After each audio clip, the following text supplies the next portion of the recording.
9, 8, 7, 6, 5, 4, 3, 2, 1, 0.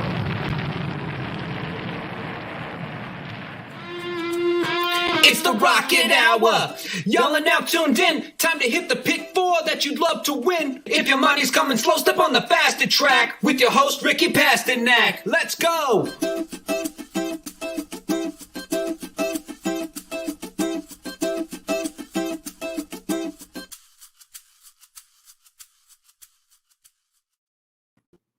What is up, everybody? Welcome back to the Rocket Hour. We're back home, back to Ricky's home anyway, Belmont Park today. Ricky's stressed for everybody that needs to know. Ricky very stressed. He says it's going to rain and everything's going to get rained off today. As of now, we are on the turf at Belmont, so that is the good news. But Ricky, tell everybody you're really stressed. I can tell. Yeah, I think I went on Twitter maybe this past weekend or the weekend before. We can't have this as a horse racing community. If it's supposed to rain 4 out of the 5 hours you're going to be running, just take the races off. Just make it easier for everyone. I don't understand why they don't do that. And then at 3 o'clock when it's going to start pouring here and they take everything off and people are frustrated, well, you heard it here first at 11:01. So Eastern time, 11:01 Eastern time. So I don't understand what the point is. It just makes everything easier.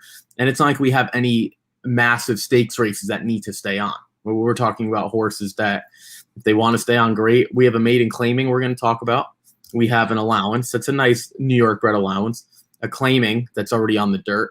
And a maiden claiming. So two of them are maiden claimers, some of the worst horses at the track. So let them run on the dirt or let them find another day, which could probably be Sunday. So I don't know. It's very frustrating. There's nothing that freaks out a horse player more than rain. I mean, I've never seen anything like it. Forecasted rain. You know, I remember, I believe it was, I can't remember if it's the Louisiana Derby or the Risen Star this year. Everybody was just like, it's going to be awful. It's going to be terrible. I don't even know how they're going to run. And it rained for maybe like 5 minutes on the day. So let's just see what happens. See what happens, Ricky. Take a deep breath. We're going to be fine. We're going to be fine. Yeah, I mean, I'm not standing out there, so I won't be getting rained on. But I'll be fine. I'll be completely fine. But I just want to let everyone know that for now, when we talk about the races, we're going to be talking about them on the turf. And then if someone tries to tune in prior to or scroll the tickets and 8 of the 9 horses we talked about are out, you might want to go back to the first 2 minutes of my rant. Okay, well, we're going to get right into it. Ricky's upset. We know this already. So we're going to get right into Belmont. As Ricky alluded to, we are covering races 6, 7, 8, and 9 at Belmont Park today, the late pick 4. And 3 of the 4 races are on the turf. So that is kind of the bad news. If these races get taken off, it is really going to change. But we're going to, for now, assume they're on the turf. Ricky said to me, that's a really bad idea. We shouldn't do that. But we're going to do it anyway. We're going to have faith that they get this card in with all the races on the turf. So race 6 kicks us off. It's a $50,000 maiden claiming going 7 furlongs for fillies and mares, 3-year-olds and upward. We do have one scratch. The number 1 is out. If the race is on the turf, the 4 and the 5 will also come out. They are main track only entries that NYRA have held into the race so far for that anticipation that we could get rained off. But we're going to assume, I guess, for our purposes, that the 1 is out, and then the 4 and 5 we're not going to use on tickets because we're going to assume it's going to be on the turf. I'll let you kick us off here. Not a great field, but maybe a decent betting race. Yeah, one thing before we get started, these post times might get pushed up dramatically. Just keep that in mind as well. Like, they're not going to be 30 minutes. There might only be 15 or 20. Just keep that in mind. I'll start with the 3, Mary Jane Chrome for Barclay Tag. This filly debuted down at Gulfstream on March 14th. She was horrible. But dropping in here, I guess the move is to hopefully, if this race stays on the turf, that's kind of what I wanted in terms of switching the surfaces. I might change things if this gets back on the dirt because I really didn't like that effort. But there's some pedigree there, purchased for $95,000. You're trying to make a reason as to why you would like a horse at this level, and I think there's enough pedigree, the time off. Eric Consel's still going to ride here, which is fine. We're going to see some riders at different places this weekend, especially on Friday. I think I haven't looked at Saturdays or Sundays, but there might be a few different ones as well. Constell's more than good enough. Hopefully this stays on the turf because I want to see how she runs on the grass. How about I'm going to leave your win bet, which I am using, but the 6, Adele Cat, was much, much better in her debut, which was at something similar to this, 50,000 here, 40,000 on that day. And I think that's where she belongs. I stepped her up in class, and she wasn't horrible, but she wasn't great. Just clearly that step up in competition wasn't good enough. So getting back to a level where she belongs ultimately should be good for her. The 7, Know How, is interesting as well. The weakest maiden special weight race that she ran was this year, but it was at Gulfstream. So 2 starts back, the first of the year. That was where she fit best. I think that's going to be something similar. This is going to be the weakest field she's faced. First time in for a tag. I also don't believe that she's quick enough to really get the 6 for a long distance, or 5.5 or 6. So I think something in the 7.5 to a mile is where she fits best. But the horse to beat is your top choice, your win bet. So I'll let you kind of shift efforts there.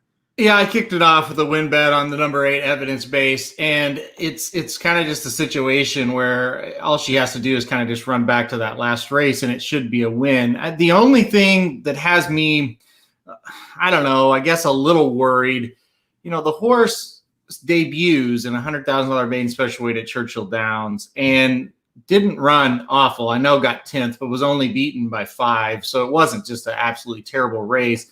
I kind of, based on that, you kind of think, well, probably try maiden special weight again. They don't do that, though. They go right down to the maiden claiming ranks. So that kind of is a red flag that I will admit. It's like, yeah, are they giving up on this horse that they paid a decent amount of money for? My answer to that when it's Klarovich is I think they want to compete at the highest levels. And when they have one where maybe if you and I had this horse, Ricky, we'd kind of want to hold on to her. We've got a little campaign planned out. Maybe we'll try to break the maiden at the special weight ranks, get an allowance race. That's not what they want. They want to go to those stakes races.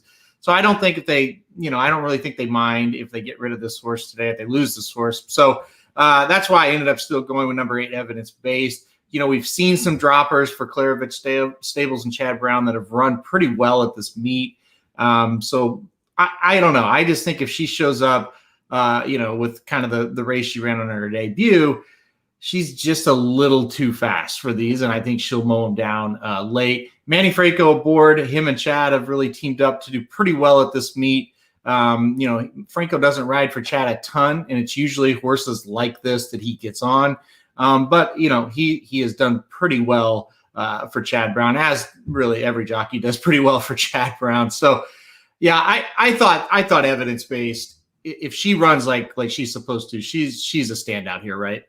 Yeah, and well, also I completely agree. First of all, this horse belongs on the turf, so I would be shocked if they kept her on, just given all the turf pedigree. Yeah. The other point that we failed to mention, Demidog is now 2 for 2 into her career. She just she broke her maiden on debut and then went out to win at allowance level last time out. She's probably a stakes horse now in her 3rd start, or another allowance before. And Speightstown Shirl has finished first or second in all of her races. She just broke her maiden following this start as well. She had finished second in Keeneland, finished second at Woodbine, and maybe Churchill prior to, and broke her maiden in her 4th race. So this filly evidence base is pretty talented. I think she just ran into an incredibly, incredibly tough group. I mean, Demidog might be one of the better 3-year-old fillies on the turf in the country at this moment in time. We haven't seen her at the stakes level, but I would assume the next time we do see her is in a stakes race. Maybe it's Saratoga, maybe it's a smaller one at Ellis, or maybe they ship her out west or Florida, whatever. But she's incredibly talented. So I for all the points you made, and the point about Klarovich is accurate. I don't think they really care, to be honest. They have millions and millions and millions of dollars. If they take a $200,000-$300,000 hit, they probably don't care. So yeah, and they do from time to time, and then they also hit home runs with the horse like Domestic Spinning. So it definitely goes both ways. And yeah, they've had a lot of really good turf runners. This is not a really good turf runner, but evidence-based 8 horse should be good enough to win this one today. All right, let's go on So a race that we know is going to stay intact. This is the only dirt race we're going to talk about in the late sequence here. $50,000 claiming event going 6.5 furlongs for 3-year-olds and upward. The 1 and 1A are out. So Strolling and the Sakari are out. They have scratched out of the race. That leaves us with a field of 6. I thought this one was pretty competitive. How'd you see this one, Ricky? Yeah, I did too. I think a lot of the horses that a lot of people have heard of are definitely vulnerable. You have a win bet on the horse that I put on top as well. So I'll talk about the other two. I thought the 2 Mi 3% was interesting. Chilean bred, we know this story. Has been pretty successful here in this country. He's won 13 out of 48 races, but again, some of those races that he ran in just don't have a lot of purse money down in South America. Benji Hernandez has now ridden this horse a few times, and he's done pretty well. He's won 2 out of 3, all against tougher. I think the drop in class is more so because we haven't seen this horse since February. That's not a great sign. This would only be Mertken Kent or Macy's second win of the meet as a trainer, and only third of Benji Hernandez. Benji Hernandez did much better at Aqueduct, but some of the better riders were at Gulfstream, obviously, and different parts of the country, Santa Anita maybe. But I think this horse is talented. The other one that I wanted to talk about was Happy Farm.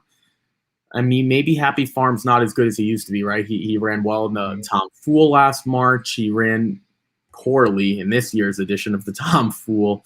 But he didn't run well in the Gravesend in 2021, but in 2019 he was good in the Gravesend, and he only lost to Firenze Fire by a head. So this horse was good, very, very good.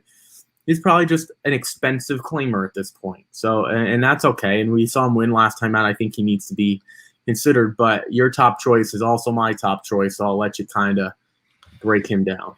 Yeah, I like the horses you've used here. It's also who I had on my top 4, at least 3 of those 4. But as far as Town Classic, the 6th horse, that's where I went for the win wager here. It's a situation where this horse outclasses the group, no doubt. But is this just the type that just hits the board no matter what? Taking a big, drop down in class, $50,000 claiming after running in an allowance. Also running in the Run Happy 2 races back, ran in the Sure Shackleton 3 races back. So this horse has been facing much tougher company. 3 starts back. Town Classic loses by a length, to Basin and Frosted Grace, 2 horses that are very good. 2 starts back within 4 lengths of Firenze Fire. And then last time out, a pretty good allowance. I'm pretty sure we talked about this race on the Rocket Hour, and just got third, beating a length. You would think the drop down in class will make the difference here for the 6. And it's a situation where if he doesn't win today, I don't really know what you do with him. Like, where else can you go with him? So I just think he has to get the job done here, or it's just like, I don't know if he's ever really going to win. This horse has hit the board. This is crazy, Ricky. This horse has hit the board 37 out of 51. Isn't that not? I mean, wouldn't you love to own a horse like this? 37 out of 51. Yeah, well, you know what the crazy thing is? I'm not even sure if the connections have made any money on this horse, because they purchased him for $200,000. He's made $353. I mean, maybe they made a little money, but it's like when you run that many times, which is incredible. I think to run that many times is great, but it's like at the end of the day, I don't know what. I don't, off the top of my head, trainer switches. I'm sure there's been some along the way. I don't think Saffy Joe has had this horse forever. Yeah. But it's very, very frustrating, right? Because I'm not very, he's my top choice on talent. If I had to put my last dollar down, I'm putting my last dollar down on Happy Farm. If I had to choose, or the 2 Mi 3%, because you're right, this horse has won 1 race since the beginning of last year. So we're going off of, 18, 19 months with 1 win. Mm-hmm. And mind you, it's not like he hasn't faced worse than this year, because he has. In 2 races at Gulfstream, one was a 35,000 condition you're supposed to win at 9-5. The race before that, starter allowance, 9-5, doesn't win there either. So this is not a surefire bet. If I had to take I think this horse is going to drop down in odds. I say 6-5, 7-5.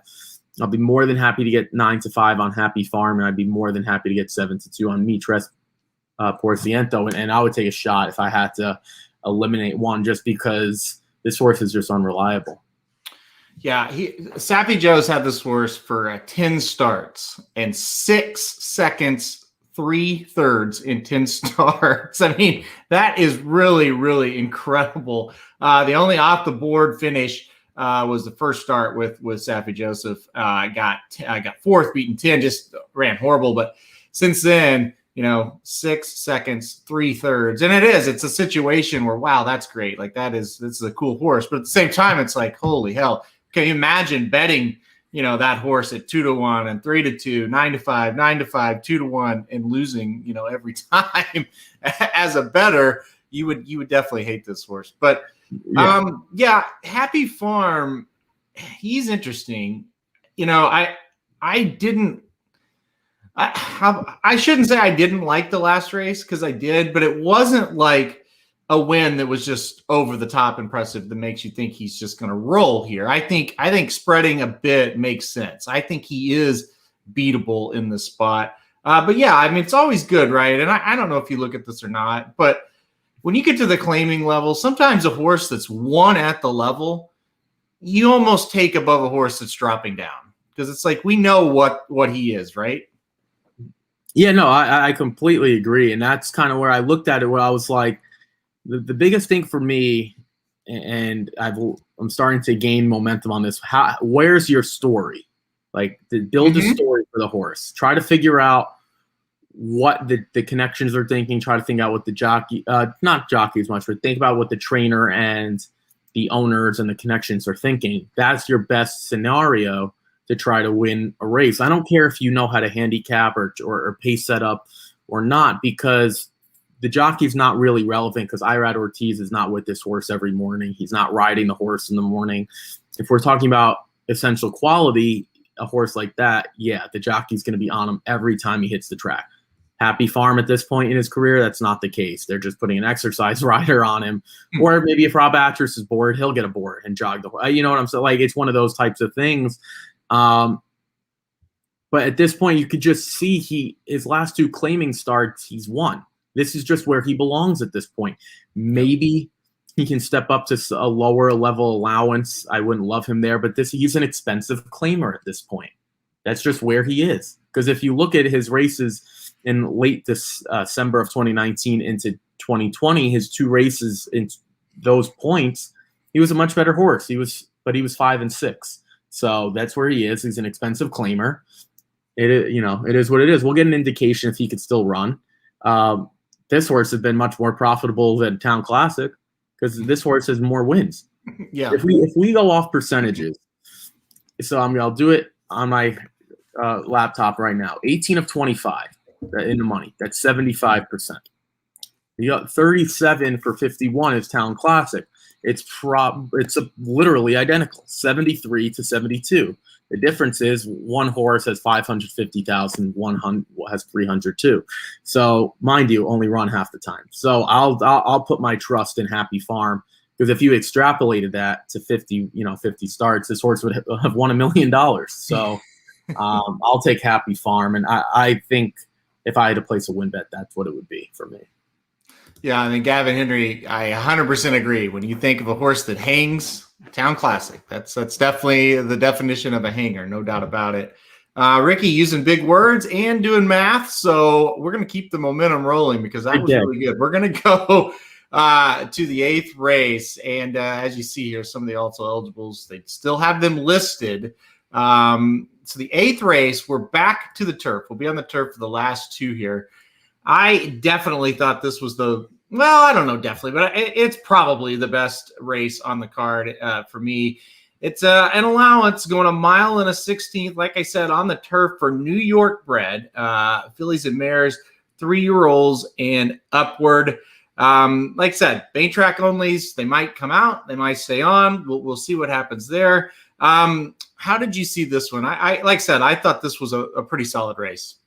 Yes, for me, we kind of have the same horse on top. I'll talk about a few, and I guess I'll talk about the MTOs because I think they're important here. They weren't as important, I don't think, in the race prior, which was race 6. Race 7 we didn't have to talk about. I'll talk about the horse that I am going to use, and that's Panda Mom. This horse lost to Runaway Rumor and Spongy. Spongy comes into this race as the even money morning line favorite, and she deserves to be, right? If we're not going to talk about the MTO, say it's a beautiful day out, it's already getting cloudy, but say it's a perfect day, it's just sunny, 80 degrees, no clouds. Spongy's a horse to beat. Lost at this level last time out to Runaway Rumor. Runaway Rumor is a really, really, really talented filly. Probably, I don't know where she ran last time, but she's a stakes runner and can win stakes races. So the fact Spongy only lost to her by a neck was impressive. But Panda Mom, I thought was interesting. Probably the best choice to beat Spongy. I considered a few others like Pure Bodie, but to be honest, I kind of see this as Spongy in a class by herself, then Panda Mom in another class by herself, and then everyone else. So I kind of saw this one in tier A, one in tier B, one in tier C. The best thing that Panda Mom can do to win would be to get the jump on Spongy and try to go. That would be the best thing. And then just try to take this field gate to wire and hope that it's really, really slow, because if Spongy gets the lead, not sure Panda Mom's good enough to catch her. So I went 3-4 in here. And to note, before you talk about Spongy, if this race does get taken off, the one race she ran over a sloppy track, she won by open line. So I think this is a legitimate single either way. And to be honest, she'll probably stay in the race regardless, because I think she's a stakes runner as well in the future. Maybe not a grade 1, grade 2, grade 3, but maybe like a New York bred stakes, something like that. So yeah, I think even if this race comes off, Spongy is still the horse to beat. Yeah, I'm with you 100%. I thought she was a real standout. I've always kind of liked her, and I'm thinking this is another one we talked about at one time or another on a Rocket Hour show. And you kind of hit it. It's really great to know that you can play the 4 here, and turf, dirt, doesn't really matter. She's probably going to win. Like you said, 2 races back, that may have been, I don't know if it was her best. I thought last time out at this level, she was fantastic. Just barely lost her Runaway Rumor, but 2 back, like I said, just romped in the slop. So she's going to be good either way here. It's just a situation where I agree with you totally.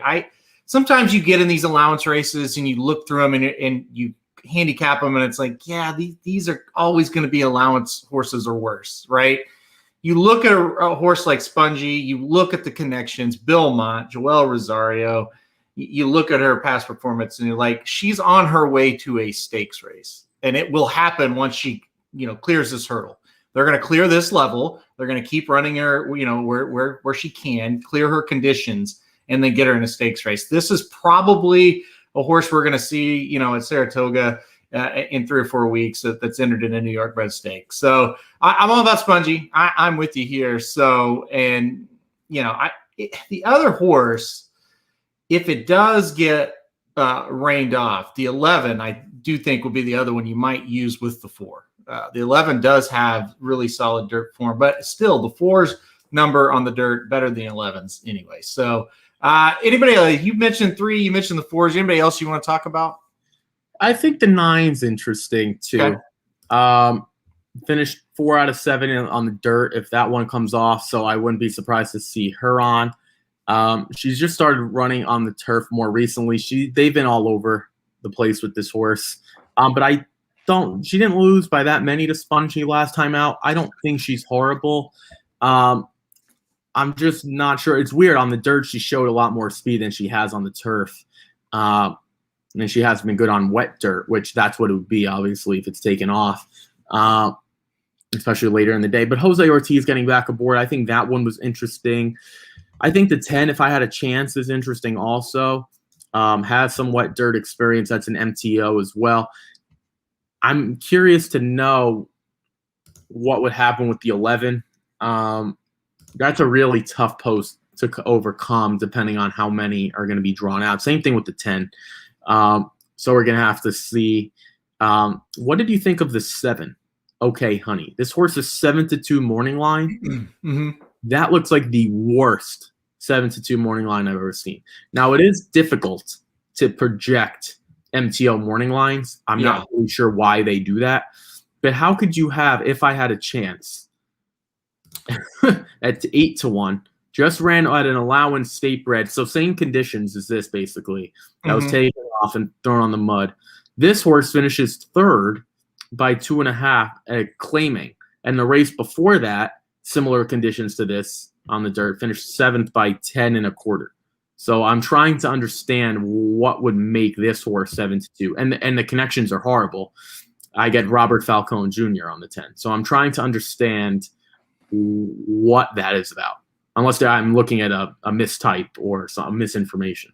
No, it definitely 7-2. I have no idea would be the answer there. The horse did get a pretty good time form figure last time out, and got a pretty good time for figure 3 races back. So maybe that's kind of what they went off there. I know David Argona does the morning line at Naira, and he's also a time form guy. So I do think that kind of plays a factor a little bit into it. I'm not going to have the 7 on a revised ticket that you've promised me will be revised. So we'll see. But I don't think I'll use the 7.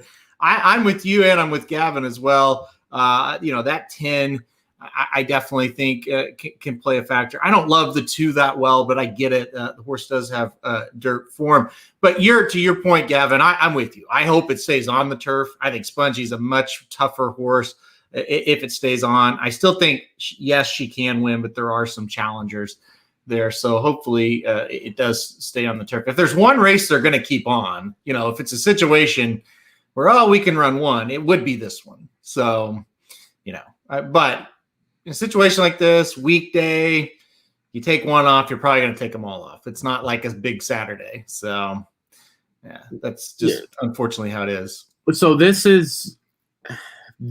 comment is interesting. The post doesn't matter. They're coming out of the chute. Yes, they're coming out of the chute, but think about it. I'm trying to think of a track where it means more.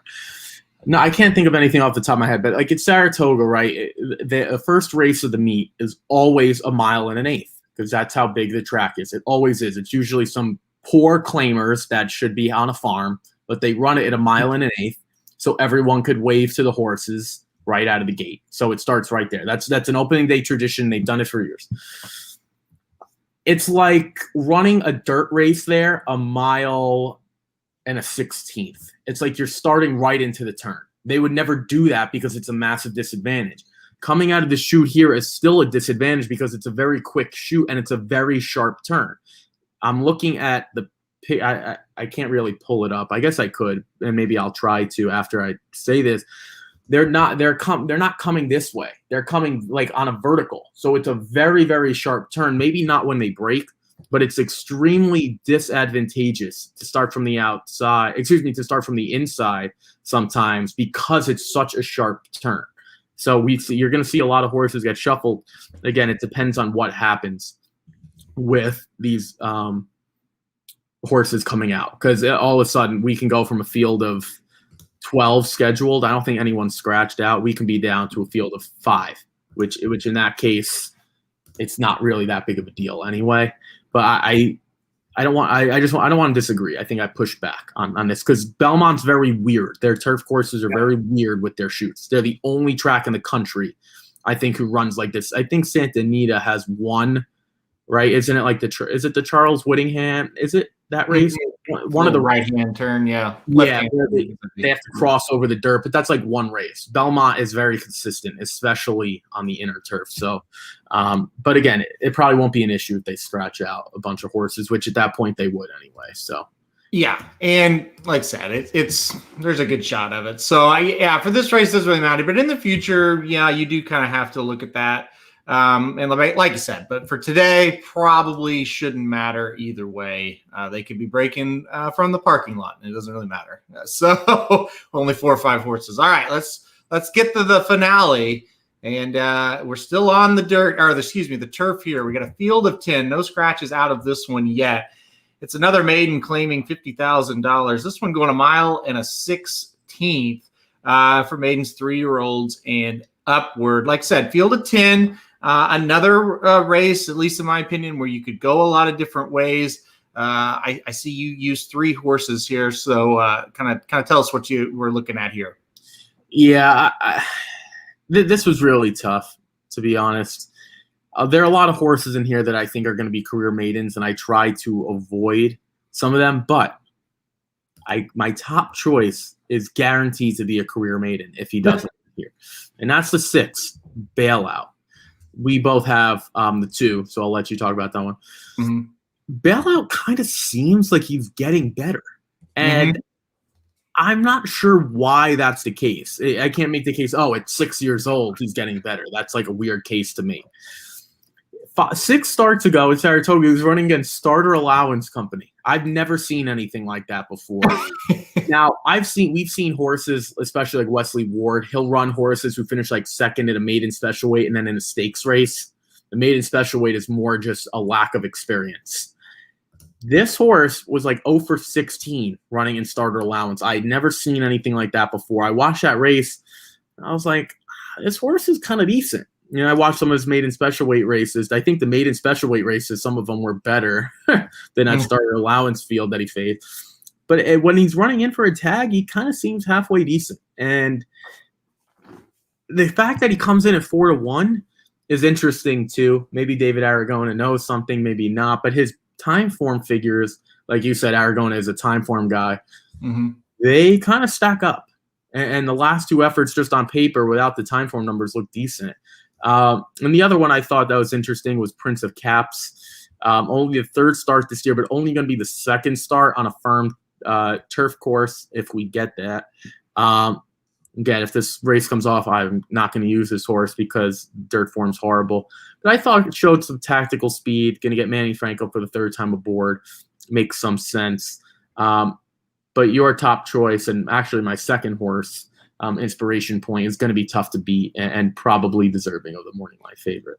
Well, it's another situation, and like I said, the win wager goes on Inspiration Point, the 2 horse here, and it's another situation, just like the last race, where if the race does come off the turf, Inspiration Point is definitely right there, right? I mean, this horse has 3 starts on the dirt, so I almost, they may be even wanting this horse, like it to be reined off. He may be the only horse in the race that wants that to happen. 1 start back, 1.125 miles, stretching out to 2 turns, got the lead, finished second, got beaten, 3 3/4 lengths by the Reds. And the Reds has come back to be a pretty decent horse. Has ran in a few stakes races, was second in the off the turf, Pennine Ridge a few weeks back there at Belmont. So that's a good horse that beat him that day. I just think, you look at this race, it's like I just don't see anybody that has a lot of speed. And what you said, a lot of horses that just kind of look like career maidens. And even if it stays on the turf, I don't really mind it because I think that dirt speed carrying over to the turf, it usually will translate. I've been able to cash a few tickets, more than a few, with horses that showed speed on the dirt, debuted on the turf, and we're able to take fields gate to wire. And I think that's what Inspiration Point will definitely try to do. The 2 races that he's gotten the lead, he's hit the board. And those were in maiden special weights. Now dropping down in the maiden claiming ranks. Kind of seems like a slam dunk here. Jose Ortiz jumps aboard. That's your boy, Ricky. So I just think he's going to be awfully tough to beat. As far as Bailout, your top pick certainly seems to be getting better. And you're right. Why? He's 6 years old. You think we've seen the best of him. He's 0 for 22. I just could not do it. I put the horse second. I just couldn't put him on top. I mean, he's had so many chances, but certainly his last couple of races have been his best. So maybe 23rd time is a charm today for the number 6 Bailout. Yeah, I usually don't like playing those horses, to be quite honest with you. I'm usually the guy who looks at them and says, I'm never going to play them. But I just have a feeling, for whatever reason, I'm not sure what it is, this horse just seems to be getting better. For my money, he might still be awful, and maybe he'll never win. but I wouldn't be surprised. Who was the horse yesterday you like, Mutakamil? And I said this horse is guaranteed to finish third, and that's exactly where he finished. Yep. Probably the same thing. Like this is probably the same horse who's going to run well. Maybe if he runs his best, he gets second. He's probably not going to win. But I'm going to definitely pat myself on the shoulder if he does win, because I've never used this horse before. I try to keep note of all the horses that I use. Mm-hmm. I've never used this one, and I've been playing the horses for a long, long time. So we're going to see if I can add this horse to the list in a winning sense or not. But yeah, we'll see. I mean, this horse just seems to be getting better. And again, I usually don't play these types of horses, but maybe I'll get lucky here. Yeah, the one yesterday, the 4-horse. What'd you say his name was? I totally forgot. Mutakamil. That's right. It was more of the horses, got a new trainer, and maybe he can, get a little something out of it. And he didn't. It was the same type of race as always. And those other horses were terrible, but he was worse. So yeah, I don't look at this field here and think we got world beaters, but there are a couple in here that aren't horrible either. Like we've talked about worse races, right? Oh yeah. Yeah. I mean, well, some of the races we've talked about at Gulfstream are pretty bad at this moment, are pretty bad. I mean, anything you're going to see at Belmont at this point isn't going to be dreadful, especially as they get into the meet. It's going to be interesting with a couple weeks to go. Belmont is one of the few tracks that actually just continues to run right into Saratoga. A lot of right now we're seeing Santa Anita, they're off for a couple weeks and they're going to run at Los Al for 2 weeks or 17 days or whatever it was. I think they ran last week as well, 3 weeks. Belmont just says, screw it. We're going right to Sunday, which is, I think, the 10th or the 11th. They have a big day on the 10th coming up. Yep. And then they go right into Saratoga. No days off, no nothing. Nope. So it's gonna be very, very interesting to see how that plays out. But yeah, no, this race isn't horrible. I think a horse like the 2, if I'm just going through it off the top of my head and looking here, I think the 2 has a chance to actually beat winners down the road. I think the 7 has the opportunity to beat winners down the road. That's usually how I try to grade maiden claimers. Maybe the 9 going to Leah Giamatti's barn, maybe a switch there. There was he only ran once. Excuse me. That's how you judge maiden claimers. If you look at this field and says, no matter who wins, I'm not playing this horse ever again. That's how you can grade it. And by the way, it has just started drizzling here at Fort Lee, New Jersey, which is not that far from Belmont. So I would highly advise getting your raincoats on if you're going to the track, which I don't know how many of you are. The other thing I would highly advise is to revise your tickets, which I'm probably going to go on the website, try to get ahead of the game, and probably start putting those MTO tickets out. And if someone wants to yell at me, I'll be more than happy to be wrong, because it's going to start raining real fast. So I'm on the dashboard right now and looking at the weather widget that we've added, and it looks like by 4 p.m. it says there's a 98% chance of rain. Well, it's really good they didn't take the races off when it's 98%. So I guess that 2% could really make them look great. Yeah, it's smart. It's really good that they're doing that. So I think it's going to be lucky for us. The sequence we cover is going to be the one that's rained off, because it looks like early they're going to get a few races in before it really starts to rain. So yeah, I think the first half of the card might be okay because it's going to be drizzling. The back half of the card, you're not going to want to leave your house. So I don't know. This is just typical New York, typical good old stuff that they're doing here. Again, I'm going to come on and say that they were stupid tomorrow, because no one can just look outside and say, you know what, it doesn't look like it's going to rain. Now, the only place I've seen, and you'll laugh because I'm going to be right when I say this, Saratoga is the only track in the country that has the ability to not look like it's going to rain, and within 10 minutes, it's pouring. That's the only track I've ever seen. Belmont and New York City, it's very like I'm looking out west, out into like West Jersey, Pennsylvania. I could see really far out here. It's raining, so I'm not really sure what they're doing. But some of the worst thunderstorms I've ever been a part of, and I live in Missouri. We have our fair share of them. Storms, tornadoes, all kinds of things. Some of the worst ever have been at Saratoga. One day, to Ricky's point, one day we were there.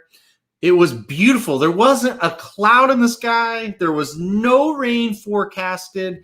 We're at the paddock bar, we're having a great time. They've ran about 4 races. The horse in the paddock for the 5th race, out of nowhere.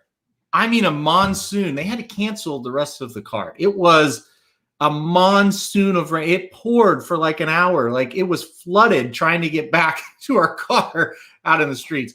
It happens. What I will say is the canceling the card part, you're never going to do in advance. No. I'm fine with that. I'm completely fine with that. If you look outside here, which I am, and it rained last night, it's going to rain this afternoon. So just take them off in advance. Like, you know what I mean? It's just like, what are we doing? You're telling everyone that it's going to rain. And the worst thing that happens is maybe it doesn't rain as much and you're wrong. Okay. I mean, it's not like it's a big day. It's Belmont Day or something. You want to be as close as you can, and that's fine. But what do we do? It's going to start raining heavily by 2 or 3 o'clock, and then they're going to tell us it's all taken off. So I'm just trying to anticipate. The good news, and I call it good news because I'm with you. I like knowns versus unknowns. So like tomorrow, it's going to rain today. It's supposed to rain tomorrow. We're going to know by this time tomorrow when we do the Rocket Hour, we will know that it's all off the turf most likely. So that'll be fine. Right. And I think that's the biggest difference. It didn't really rain till late at night. So they're probably looking at it like, oh, it was great for the track. Well, it's not going to be great when there are puddles on the track now tomorrow. So they'll definitely be off tomorrow, which makes our jobs a little bit easier. And unfortunately, we're looking at rain up in New York, throughout the weekend. I don't expect them to be on the turf much. Maybe Sunday. I think Sunday should be okay. Yeah, but Saturday doesn't look good, right? Saturday's not looking great. It might be raining in the early morning, but all this condensation, all this weather is going to be coming down, ruining the track more or less. So it's not promising. All right, let's recap what we've done here. I'll let you kick us off. You got a pick 4 ticket there, so you go ahead and read it off. Yeah, so I'll start with race 6. It's 3, 6, 7, and 8. I think the horse to keep an eye on here is evidence-based, obviously, if it comes off. But I think Mary Jane Chrome is still interesting as well. If this horse raised by some miracle makes it to the turf, this is where I kind of want to see her. I think California Chrome is better with third horses, but like American Pharaoh can be a little bit versatile in terms of pedigree. We'll see what that was about. If this horse can't run here, regardless, then I don't need to use her again, but I think I'm interested in that one. The 7th race, I only use the 6 Town Classic because I'm afraid on a drop down in class. But if you have a win bet, I would definitely go with the 2 or the 4. I use the 2, 4, 6. In the 8th race, I think the race goes through Spongy, whether it's on the dirt, whether it's on the turf. We've seen she can run, and she should be in a stakes race next time out, even with a loss, even with a 2nd place or 3rd place close finish. I think this horse can run at the stakes level. And then finally, this maiden claimer, $50,000. Let's see if my horse 0 for 22 can get the job done for Jeff Engelhart, Luis Saez. Luis Saez is a lot more aggressive than some of the other riders, and I think that early speed has helped play out well for him. So I think this is a good match, and I'll try to get home with the 2, 6, and the 7 in the final race. It's a $36 ticket. All right, I invested $40 today, $10 to win on all 4 of these races. I went evidence-based, the 8 horse in race 6, and I just think the horse is just a little too good. And then if it gets rained off, we'll definitely have to kind of make some adjustments there. But I think if that race stays on, and I think out of all of them we've talked about, that one has a shot. And like we've said, early in the card, you might get the races in. Hopefully we get that one in. Race 7, hey, I'm going to take one last shot with number 6 Town Classic. I think the drop down in class is going to be significant enough for him. It's now or never, though. He's got to get the job done today. Race 8, we agree. I think it runs through Spongy. Hopefully the race is on the turf. I think she's a little tougher on the turf, but even if it scratches off, she'll have a shot. And then in race 9, I like number 2 Inspiration Point. In another situation, if it's rained off, I don't think it'll hurt Inspiration Point too much. I would like to see what he can do on the turf, though. I do like betting horses with speed on the dirt that try the turf for the first time. I think that's a pretty good angle. So, $40 total. It's kind of a straightforward card as of now. Like I said, if it rains, we'll be ready to adjust. So definitely, if you bought a product today, make sure you're checking back periodically, because I know Ricky and I will both be kind of sitting around waiting to update this thing. So, we'll see what happens. Tomorrow, Ricky, we are going to cover some Prairie Meadows stakes, so be ready for that. We will also talk about the Suburban and a couple of races down at Gulfstream. So we're going to do that. Plus, we will do the late pick 4 again at Belmont Park. Unless you want to do the late pick 4 at Prairie Meadows. I'm gonna let you make that call. Well, let's go to Prairie Meadows. Really? More so because I think the card's still going to be messed up tomorrow. Yeah, a lot of scratches. So I don't want to say I'm wasting my time because I love talking horses with anyone, but it's like to go through this and then almost if they all come off again. I don't know what is and what's not on the turf tomorrow. I'm guessing there's at least 1, probably 2. So it's, and they're not going to be on the turf tomorrow. Because you said if it rains, there's more of a chance that the Aaron Boone calls me to pitch the first inning at Yankee Stadium at a 1:00 game today than it not raining. So it's I don't know if it's supposed to be raining in Iowa either, to be honest, but it can't be as bad as what we're going to be dealing with here for the next 24, 36 hours. So I think we're dry. We're going to be dry in Iowa. So, all right. So what we'll do is a late pick 4 from news. There's news. Oh, okay. Today's Yankee game has already been postponed due to weather. It was a 1:00 game. So they didn't even bother getting there, warming up, playing, nothing. So if that's not an indication it's going to rain, this is a game, by the way, that was in a 2-hour, 15-minute rain delay last night, trying to get the game finished. So Belmont Park, I don't know, Naira, who's making the call, you might want to change the races to off and save yourself some trouble. Oh boy, yeah, I agree. It's not any fun, and it's the better that gets. It's like, here we are, we don't know what to do. So hopefully what they do, they at least make the decision before that late pick 5 gets going, so that we can at least kind of adjust on the fly there. So we're going to do Prairie Meadows late pick 4 for Friday, tomorrow. And then we'll talk Suburban and the 2 big stakes down at Gulfstream. So that's what we're going to do. Listen, Papa Dude, I may be able to get Papa Dude on. He is going to write an article covering Prairie Meadows for tomorrow. So I don't know. We may have to offer him gifts or money, but if it's anything that's compensation wise, it's coming out of your bank account or your credit card or your account, however you want to phrase it. But yeah, we could have a third party member on. Hey, I don't think I've ever said once I don't want X, Y, and Z person on. Right. So if that's, I've told Jared multitude of times he could come on, Samich, Magic. I know it's a little early for Magic, but anyway, if we can get a third party member especially from the Midwest, I think we should. He is the OG Prairie. Like, he's followed Prairie Meadows before I even did. So he is very, very excited. The races at Prairie Meadows are pretty good. We'll cover Iowa Derby, Iowa Oaks, Cornhusker Handicap featuring Breeders' Cup Dirt Mile and Pegasus Stakes, or Pegasus World Cup winner Knicks Go, believe it or not, and also a little shitty race there at the end, normal Prairie Meadows type of race. So, all right, we're going to go to Prairie Meadows tomorrow. I'm excited. I'm very excited. All right, Ricky. I guess real quick, our sports predictions were right. We picked Tampa. We picked Phoenix. They both won. Tonight we got the Bucks and Hawks are tonight, right?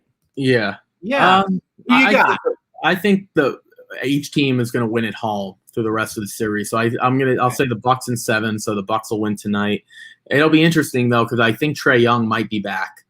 and Giannis probably won't be. I don't know if we're going to see Giannis. Luckily, it's only a hyperextension, but I would assume we're not going to see him. Yeah. But whatever the case may be, I think it should be an interesting series. Yep. Nonetheless, from here on in, I'm sure the Suns will be happy that they get the rest up for a little bit. Yeah. But yeah, I think the Bucks. I say the Bucks by 6. I'm not going to predict the score, but I'll say Bucks by 6. What did I say? Lightning by 2 last night, or what did I? Did. Yes. Yep. So I was accurate there. I didn't say. I don't know what. I didn't think the Suns were going to win by 1,000,000. Right. Yeah. But yeah, that Tampa Bay Canadian series that is over. It was over before it started because they were only there because of Carey Price. Yeah. To be honest, which makes Vegas look worse in my book. Now, I will say this. The Vegas series, I thought that was their best series. They played really, really well as a team. The early part of the playoffs, Carey Price definitely carried them, but I thought they played really well as a team. But they're outmanned. It's just that simple. You can be hot and you can play well and play at a high level, but when the other people that you're playing are better than you, it's genuinely pretty tough to win. So that's what's happening in this hockey series. That's just what it is. Yeah, I'm not going to be the bearer of bad news, but one team really deserves to be there, and the other team doesn't. And I don't mean deserves to on merit. I'm saying deserves to on talent, because Montreal is not a more talented team than Colorado. They weren't a more talented team than Vegas. They weren't a more talented team than a bunch of teams in the East. Yeah. They barely made the playoffs. You know who they are? Except they're in Canada. They're kind of like St. Louis. Like the way they play, their talent, they kind of rely on goaltending. Yeah. Okay. Differences. St. Louis couldn't get out of the first round. In Montreal, their goalie got hot. I mean, that's the difference. St. Louis could be in the same spot. So yeah, timely goal scoring has been something Montreal has been able to do where the Blues just didn't, and they really didn't all year.